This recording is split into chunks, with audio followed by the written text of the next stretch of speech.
आत्मा का विषय बहुत गहरा है, बहुत सूक्ष्म है। ये शरीर बदलता है, विचार बदलते हैं, भावनाएं बदलती हैं, परिस्थितियां बदलती हैं, लेकिन जो नहीं बदलता वह आत्मा है। वही असली मैं है।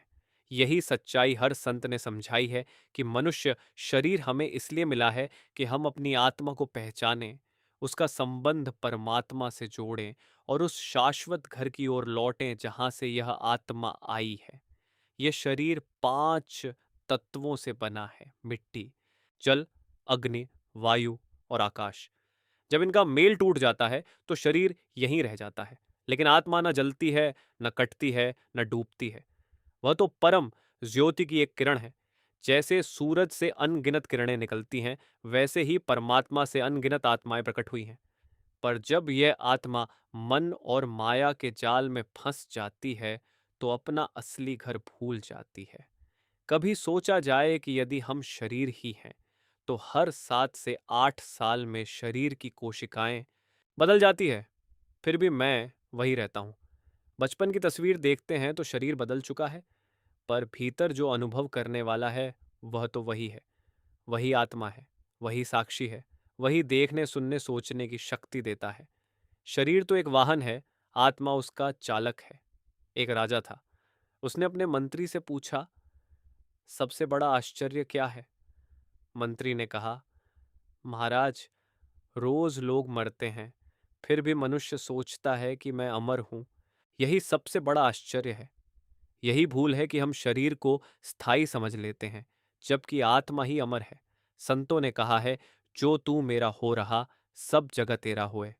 दूसरा नहीं कोई जग में आत्मा एक सोए। जब आत्मा को उसका असली संबंध मिल जाता है, तब जगत का डर समाप्त हो जाता है, क्योंकि तब समझ आता है कि यह संसार एक सराय है, स्थायी घर नहीं। यहाँ हम यात्री हैं। पर प्रश्न उठता है, आत्मा का अनुभव कैसे हो? क्या केवल पढ़ने से? क्या केवल सुनने से? नहीं, अनुभव साधना से आता है। जब सुरत को आंखों के पीछे तीसरे तिल पर एकत्र किया जाता है, जब नाम का सुमिरन किया जाता है, तब धीरे धीरे मन शांत होता है। और जब मन शांत होता है, तब आत्मा की झलक मिलती है। एक बालक ने अपने पिता से पूछा, परमात्मा कहाँ है? पिता ने कहा, जहां से तू पूछ रहा है वहीं है। आत्मा बाहर खोजने की वस्तु नहीं है, वह भीतर है। पर मन बाहर बाहर दौड़ता रहता है, विषयों में, इच्छाओं की पूर्ति में, और यही दौड़ उसे थका देती है। जब सत्संग सुनते हैं तो उद्देश्य केवल ज्ञान लेना नहीं है, उद्देश्य है दिशा पाना। सद्गुरु दिशा देते हैं। सद्गुरु आत्मा को उसके असली स्वरूप की याद दिलाते हैं। वे कहते हैं, तू यह शरीर नहीं, तू शुद्ध चेतना है, तू परमात्मा की संतान है। लेकिन यह केवल शब्दों से नहीं समझ आता।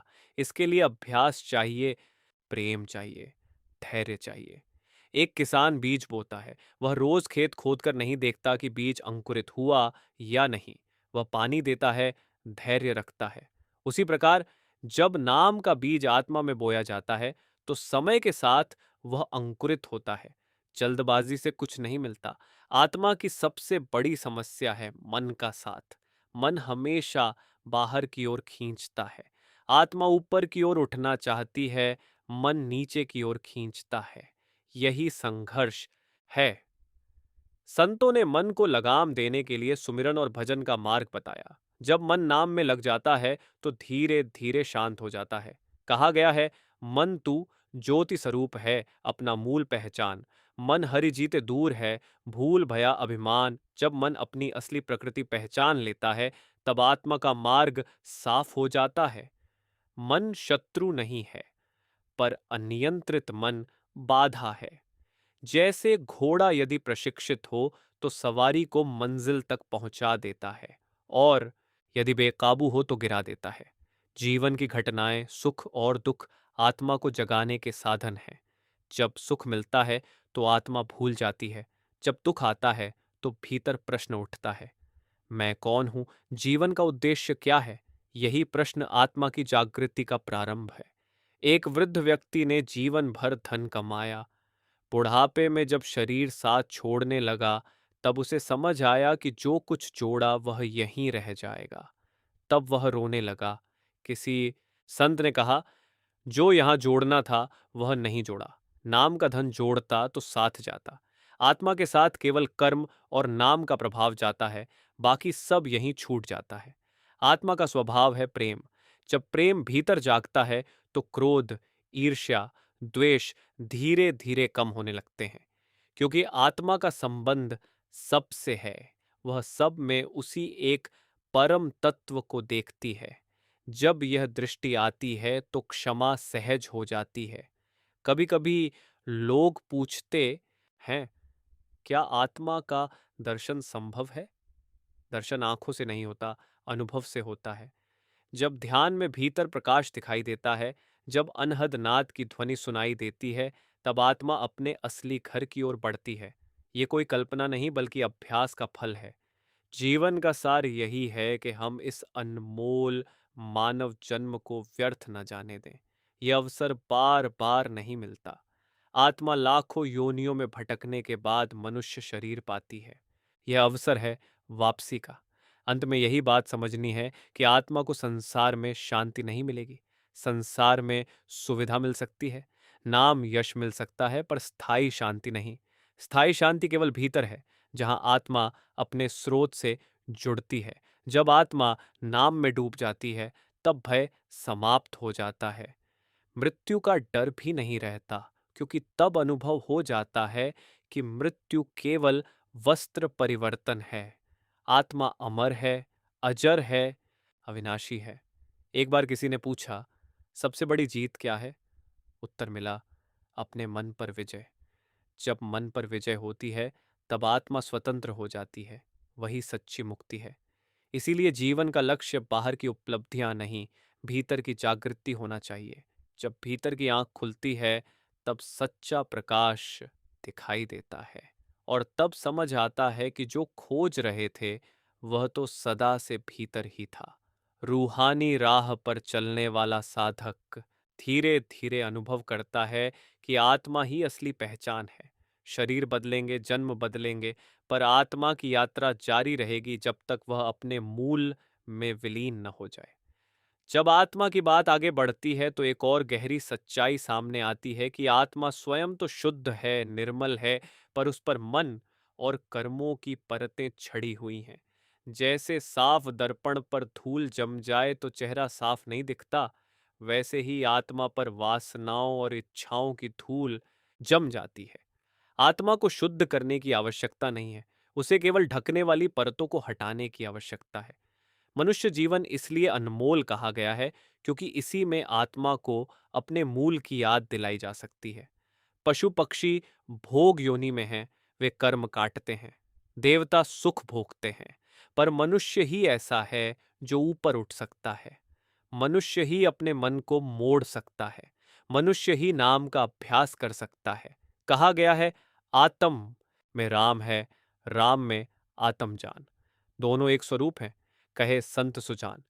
जब तक आत्मा स्वयं को शरीर और मन से अलग नहीं समझती, तब तक भ्रम बना रहता है। हम कहते हैं, बिजाओ, मेरा मन नहीं मानता, मेरा शरीर दुख रहा है। जो मेरा कह रहा है वह कौन है? वही आत्मा है। पर आदत ऐसी बन गई है कि वह अपने सेवकों, मन और इंद्रियों की गुलाम बन गई है। एक बार एक धनी व्यापारी था। उसने जीवन भर व्यापार किया। जब मृत्यु का समय आया तो उसके परिवार वाले रो रहे थे। व्यापारी ने कहा, मेरे साथ क्या जाएगा? किसी ने कहा, आपका नाम। किसी ने कहा, आपकी कीर्ति। पर भीतर से आवाज आई, केवल कर्म साथ जाएंगे। उसी क्षण उसे समझ आया कि असली कमाई कुछ और थी, जो उसने की नहीं। संतों ने इसलिए कहा है कि हक हलाल की कमाई करो, सत्य का पालन करो और नाम का अभ्यास करो। यह तीन बातें आत्मा को हल्का करती हैं। जब आत्मा हल्की होती है, तब ऊपर उठती है। जब कर्मों का बोझ बढ़ता है तो नीचे की ओर खींचती है। संसार का स्वभाव है परिवर्तन। आज जो प्रिय है कल छूट जाएगा, जो आज अपना लगता है कल पराया हो सकता है। आत्मा ही एक ऐसी सत्ता है जो जन्म जन्मांतर में साथ रहती है, पर वह भी तब तक चक्कर में रहती है जब तक उसे सच्चा मार्गदर्शन नहीं मिलता।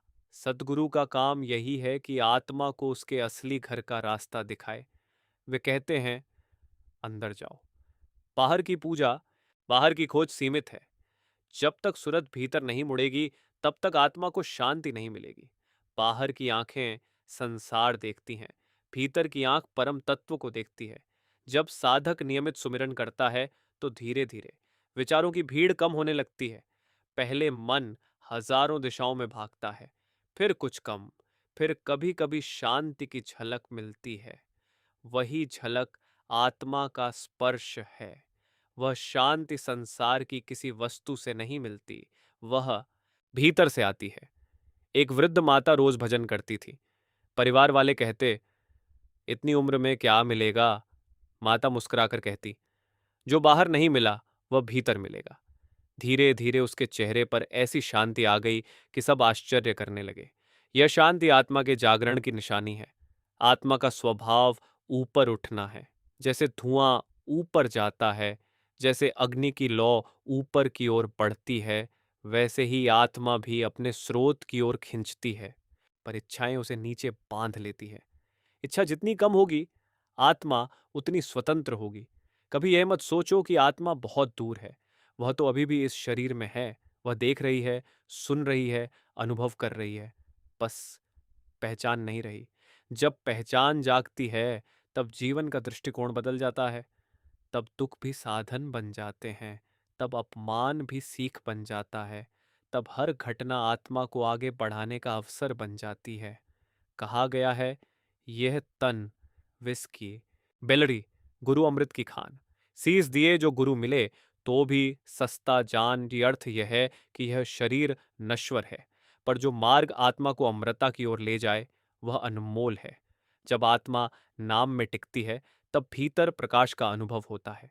कभी ध्वनि की हल्की झंकार सुनाई देती है। यह संकेत है कि आत्मा अपने घर की दिशा में चल रही है, पर साधना में धैर्य आवश्यक है। मन तुरंत फल चाहता है, पर आत्मा की यात्रा समय लेती है। जैसे बच्चा चलना सीखता है, पहले गिरता है फिर उठता है, वैसे ही साधक भी कभी ध्यान में सफल होता है, कभी विफल, पर जो लगा रहता है वही आगे बढ़ता है। एक युवक ने कहा, मेरा मन बहुत भटकता है। उत्तर मिला, भटकना मन का स्वभाव है, तुम्हारा काम है उसे बार बार नाम में लगाना। जैसे माँ छोटे बच्चे को बार बार गोद में उठा लेती है, वैसे ही सूरत को बार बार सुमिरन में लाना है। आत्मा की सच्ची पहचान तब होती है जब भीतर प्रेम जागता है। ये प्रेम किसी व्यक्ति तक सीमित नहीं रहता, ये प्रेम सबके लिए हो जाता है। तब क्षमा सहज हो जाती है, तब सेवा स्वाभाविक हो जाती है, तब अहंकार धीरे धीरे गलने लगता है। जीवन की सबसे बड़ी उपलब्धि पद या पैसा नहीं है, सबसे बड़ी उपलब्धि है आत्मा का जागना। जब आत्मा जागती है तो जीवन का अर्थ बदल जाता है। तब संसार में रहते हुए भी भीतर वैराग्य आ जाता है। कर्तव्य भी निभते हैं, पर आसक्ति कम हो जाती है। आखिर में यही समझना है कि आत्मा परमात्मा की संतान है। वह यहाँ आई है अनुभव लेने, कर्म काटने और वापस जाने के लिए। यह संसार विद्यालय है, घर नहीं। यहाँ सीखना है, टिकना नहीं। जब तक आत्मा मन के साथ बंधी है, तब तक जन्म मरण का चक्र चलता रहेगा। जब आत्मा नाम के सहारे ऊपर उठेगी, तब यह चक्र टूटेगा। वही सच्ची मुक्ति है, वही सच्ची आजादी है। इसीलिए हर दिन कुछ समय आत्मा के लिए निकालना चाहिए। जैसे शरीर को भोजन चाहिए, वैसे आत्मा को भी भोजन चाहिए, और उसका भोजन है नाम। जब आत्मा को उसका भोजन मिलता है, तब वह प्रसन्न होती है, और जब आत्मा प्रसन्न होती है, तब जीवन में सच्ची शांति उतरती है। जब आत्मा की यात्रा को और गहराई से समझा जाता है, तो यह स्पष्ट होता है कि यह केवल दर्शन या विचार का विषय नहीं है, बल्कि अनुभव का मार्ग है। आत्मा परम शुद्ध चेतना है, पर मन और इंद्रियों के साथ जुड़कर उसने स्वयं को सीमित मान लिया है। यही सीमितता ही बंधन है। जब आत्मा स्वयं को शरीर मानती है, तो भय आता है। जब स्वयं को मन मानती है, तो अशांति आती है, और जब स्वयं को आत्मा मानती है, तो शांति प्रकट होती है। संसार का हर संबंध स्थायी है, माता पिता, पति पत्नी, मित्र, संतान, ये सब पिछले कर्मों के बंधन से जुड़े हैं। जब कर्म समाप्त होते हैं, संबंध भी समाप्त हो जाते हैं। पर आत्मा का परमात्मा से संबंध शाश्वत है, वह कभी नहीं टूटता, बस विस्मरण हो जाता है। इसी विस्मरण को ही अज्ञान कहा गया है। एक युवक बहुत बेचैन रहता था। धन था, परिवार था, सब कुछ था, पर भीतर खालीपन था। एक दिन उसने किसी संत का वचन सुना कि जो खालीपन महसूस हो रहा है, वही आत्मा की पुकार है। वह शब्द उसके हृदय में उतर गए। उसने समझा कि जो कमी बाहर की चीजों से नहीं भर रही, वह भीतर की कमी है। उस दिन से उसने नियमित सुमिरन प्रारंभ किया। धीरे धीरे उसका चेहरा बदलने लगा। परिस्थितियां वहीं रहीं, पर दृष्टि बदल गई। यही आत्मा की जागृति की शुरुआत है। कहा गया है, सुरत शब्द मिलाए के घर अपना पहचान, बिन शब्द अंधियार है, शब्द से उजियान। और आत्मा का घर ऊपर है, पर उसका मार्ग भीतर से जाता है। यह मार्ग आंखों से दिखाई नहीं देता, यह सुरत का मार्ग है। जब ध्यान में बैठते हैं और नाम का अभ्यास करते हैं, तब धीरे धीरे सुरत इकट्ठी होने लगती है। पहले तो मन हजारों विचार लाता है, कभी पुराने दृश्य, कभी भविष्य की कल्पना, पर साधक हार नहीं मानता। वह बार बार नाम में लौट आता है। मन को समझाना पड़ता है कि संसार स्थायी नहीं है। आज जो शरीर जवान है, कल वृद्ध होगा।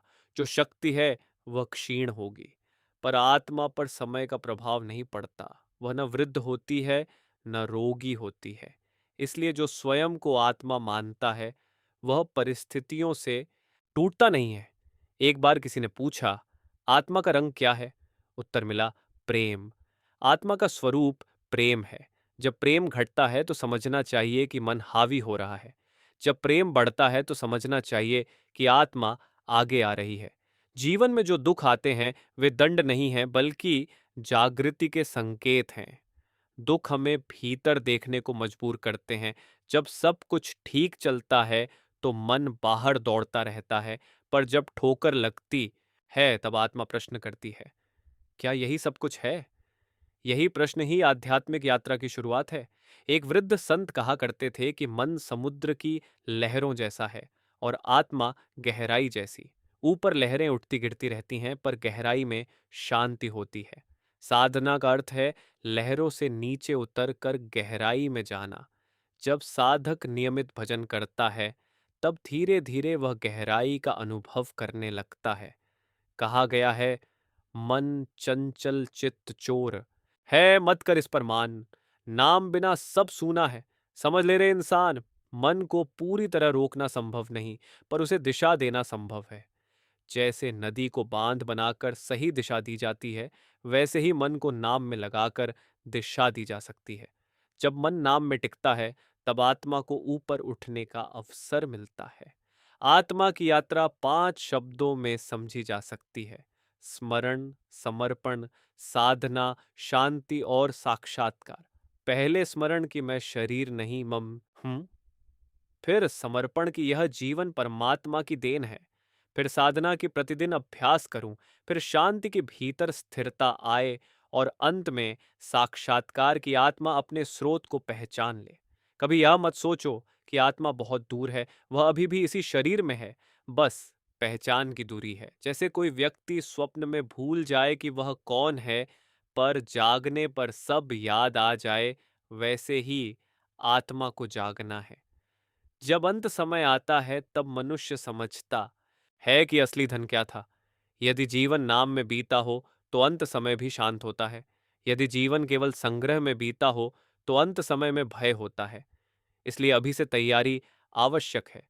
आत्मा का मार्ग कठिन नहीं है, पर निरंतरता चाहता है। रोज थोड़ा थोड़ा समय भी यदि सच्चे मन से दिया जाए, तो आत्मा जागती है। ये कोई दिखावे का मार्ग नहीं है, ये भीतर की सच्चाई का मार्ग है। अंत में यही समझना है कि आत्मा न हिंदू है, न मुसलमान, न सिख, न ईसाई। वह शुद्ध चेतना है। धर्म मार्ग दिखाते हैं, पर मंजिल भीतर है। जब आत्मा अपने असली स्वरूप को पहचान लेती है, तब भेद मिट जाते हैं। तब केवल प्रेम बचता है। जब तक सांस चल रही है, तब तक अवसर है। इस अवसर को पहचानो। मनुष्य जन्म दुर्लभ है। आत्मा को उसके घर की राह दिखाने का यही समय है। आज यदि कदम बढ़ाया तो यात्रा शुरू होगी, यदि टाल दिया तो फिर पता नहीं कब अवसर मिले। एक बार एक साधक ने पूछा, कैसे जाने कि आत्मा आगे बढ़ रही है? उत्तर मिला, जब प्रतिक्रिया कम होने लगे, जब क्रोध जल्दी शांत हो जाए, जब दूसरों की भूल क्षमा हो जाए, जब भीतर का भय कम हो जाए, तब समझो आत्मा का प्रभाव पड़ रहा है। आत्मा का विकास बाहरी चमत्कारों से नहीं, बल्कि भीतर की विनम्रता और शांति से पहचाना जाता है। कहा गया है, जिन खो जा तिन पाइया, गहरे पानी बैठ, मैं बपुरा बूढ़न डरा, रहा किनारे बैठ। जो गहराई में उतरता है वही मोती पाता है। किनारे बैठकर केवल चर्चा करने से कुछ नहीं मिलता, इसलिए अभ्यास आवश्यक है। रोज थोड़ा समय भी सच्चे मन से दिया जाए तो आत्मा धीरे धीरे अपने मूल की ओर बढ़ती है। सतगुरु का काम है मार्ग दिखाना, सहारा देना और याद दिलाना कि तू वही है जिसे तू खोज रहा है, पर चलना स्वयं को ही है। कोई और हमारे स्थान पर ध्यान नहीं कर सकता, कोई और हमारे स्थान पर प्रेम नहीं जगा सकता। यह यात्रा व्यक्तिगत है, पर मंजिल सार्वभौमिक है। जीवन का अंतिम सत्य मृत्यु नहीं है, मृत्यु केवल एक द्वार है। यदि आत्मा ने जीवन में नाम का सहारा लिया है तो वह द्वार भयावह नहीं रहता, वह केवल एक परिवर्तन बन जाता है। जैसे पुराना वस्त्र बदलकर नया धारण किया जाता है, वैसे ही आत्मा शरीर बदलती है। पर जो आत्मा नाम में स्थिर हो गई, वह इस चक्र से ऊपर उठ जाती है। इसलिए आज, अभी, इसी क्षण से संकल्प होना चाहिए कि जीवन को व्यर्थ नहीं जाने देंगे। हर दिन कुछ समय आत्मा के लिए निकालेंगे। मन भटकेगा पर हार नहीं मानेंगे, गिरेंगे पर उठेंगे, यही सच्ची साधना है। अंत में यही सार है, आत्मा अमर है, शुद्ध है, प्रेम स्वरूप है। वह परमात्मा की ज्योति की किरण है। उसे संसार में पूर्ण संतोष नहीं मिलेगा। उसका घर ऊपर है। जब वह अपने स्रोत से मिल जाती है, तभी उसकी तृप्ति होती है। परमात्मा सबको ये समझ दे, ये लगन दे और ये शक्ति दे कि हम अपनी आत्मा की पुकार को सुने, उसे पहचाने और उस सच्चे घर की ओर कदम बढ़ाए। यही मनुष्य जन्म का सच्चा उद्देश्य है। यही जीवन की वास्तविक सफलता है।